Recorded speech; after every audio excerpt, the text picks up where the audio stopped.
এখানে 2 কেজি দুধের ছানা কেটে গেছে। এখন ছানাগুলোকে কি করব, ফেলে দিব?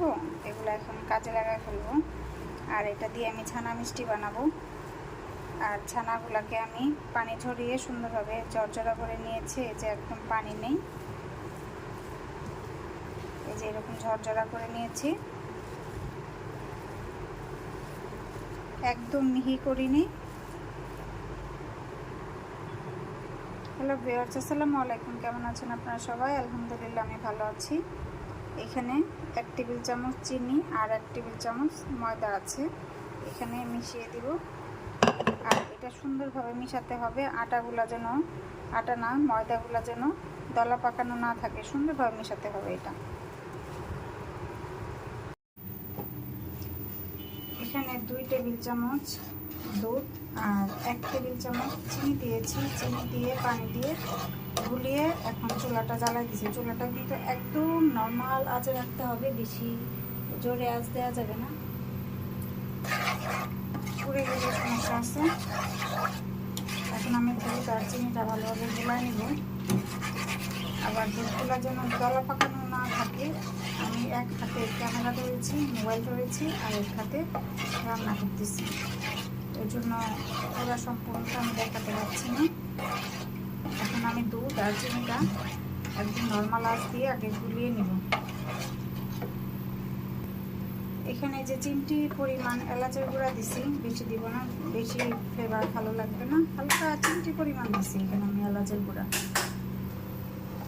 দুধটা গলে গেছে, এখন আমি এই যে এটা ছানাগুলা দিয়ে দিব। এটা কিন্তু নাড়াচাড়ার উপর রাখতে হবে,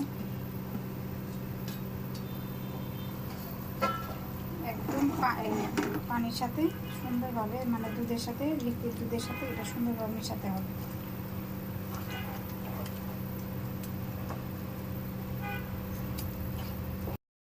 এই যে দুধের পানিটা শুকিয়ে আসছে, এখন আমি একটা ট্রেতে ঢেলে নেব।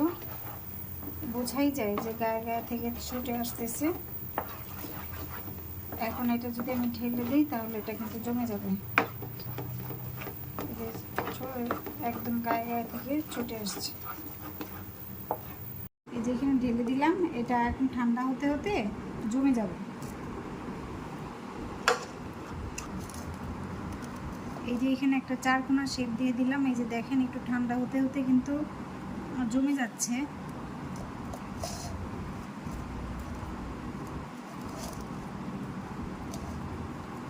আমি এত পারদর্শী না। দুধ এটা কিন্তু খাঁটি গরুর দুধ ছিল। এই যে আমি কিন্তু কোনো ঘি ইউজ করি না। এটার মধ্যে এত ঘি হয়, এটা থেকে আমরা ঘিও উঠাই। এই যে আমার ছানার মিষ্টি হয়ে গেছে, একদম হয়েছে, সুন্দর হয়েছে। আমি একদম সুন্দরভাবে বানাইতে পারছি, আমি পাক্কা। একটু ভাঙ্গি, মাশাআল্লাহ।